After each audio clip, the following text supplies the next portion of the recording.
You know, I should really check the footage to make sure the volume is okay. All right, here we go. Calm down, air conditioning.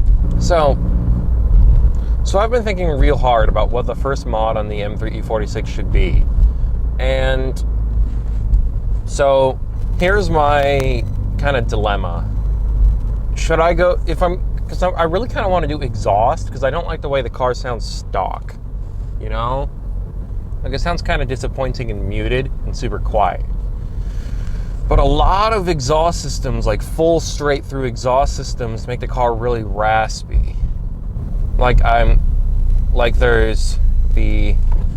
one of the things I've finally figured out is that the M3 E46 has two sets of catalytic converters. There's catalytic converters in the headers and in what's called the Section 1 pipe. So the M3 E46 exhaust system has four pieces. It's got the headers, it's got Section 1 that has catalytic converters, Section 2, which is just piping, and then it's got basically the muffler. The headers in Section 1 are the ones with catalytic converters in them, and replacing those can either increase or decrease rasp depending on which one you get. And now, I don't like the rasp of the M3 E46.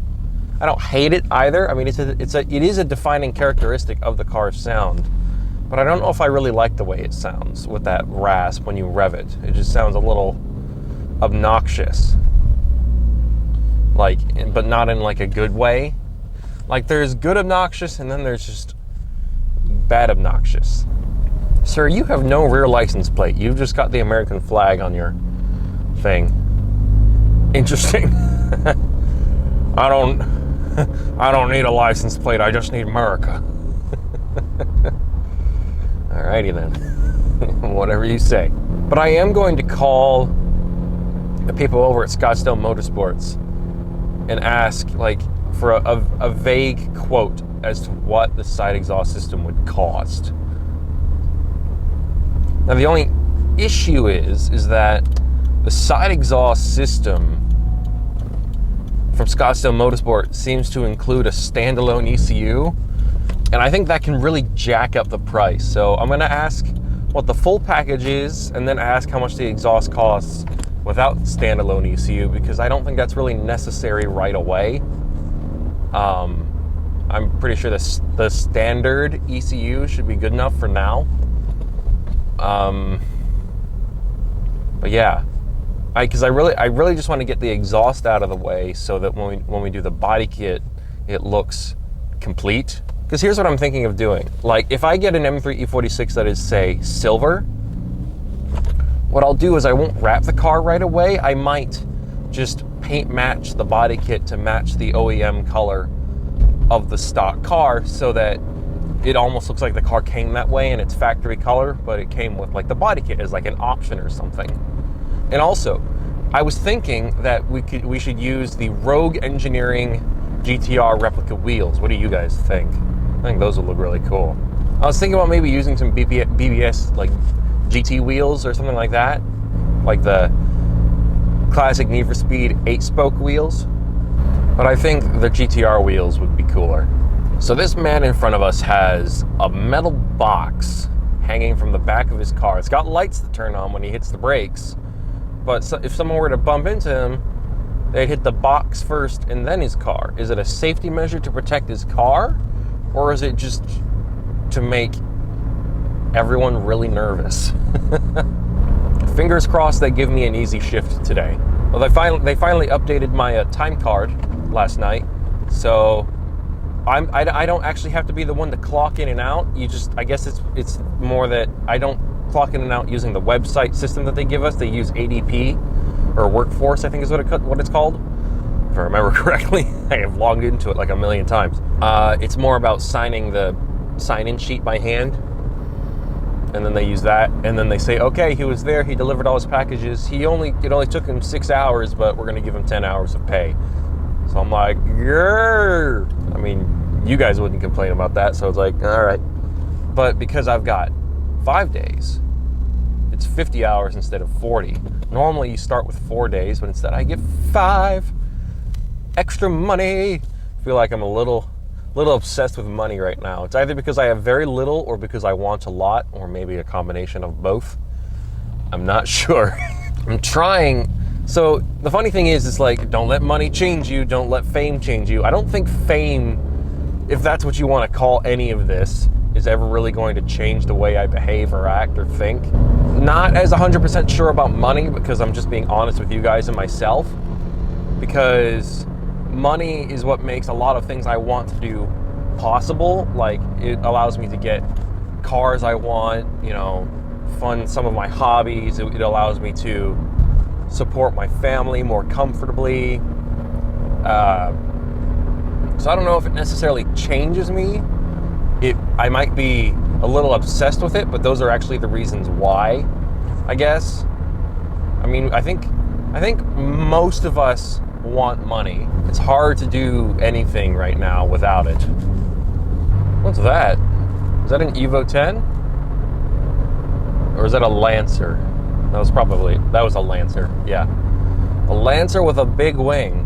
I suppose that's kind of how everyone reacts when they see my car. Oh, what's that? Is that a WRX STI? No, that's just a WRX with a giant wing. It's just that when we were car shopping for my first car, the STI just didn't make a whole lot of sense. It had, well, for one, it had over 300 horsepower, which was kind of over the limit as to what I was allowed to get, because it was my first car. Oh no, I should be turning. That's always unclear. It was more expensive for just a little bit of horsepower. Yeah, basically those two main factors. So we got the WRX. It was 2 years old at the time, and I've actually loved it ever since. I learned how to drive manual in this car, and look where I am now. You know, shifting smoothly, rev matching, heel and towing, all the good stuff. If you've got the money, the WRX is a... God damn. Why did trucks get to do that? Oh, jeez.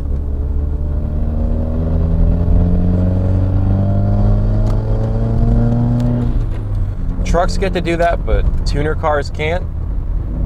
Trucks get to be, like, annoyingly loud and they never get in trouble, but God forbid, like, a BMW is too loud. Excuse me.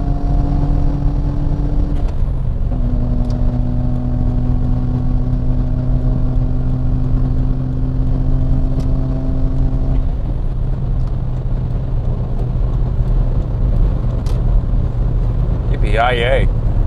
I don't actually, funnily enough, I'm sure you guys don't believe me when I say this. I don't know how credible I really am when it comes to my own behavior, but typically I don't really go that fast very often. Even though I beat the crap out of this car, I usually don't go that fast particularly often. Oh, I love the blow-off valve. Oh, it was such a good decision. Oh, all that time really paid off. It's just so good. Driving this car just doesn't get boring. It just never does. Seriously, there are never any cops on this road.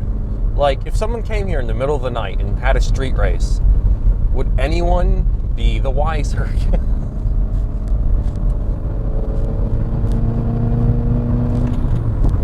God, my knee is popping every time I push in the clutch. Ah. There's a black WRX over there. It's got the facelift front bumper, which is the bumper I want right now for this car. The moment I can get a 2017 plus or 2018 plus front bumper on this car, then I'll wrap it. And then I'll do wheels, and then I have no idea what else I'm going to do to it.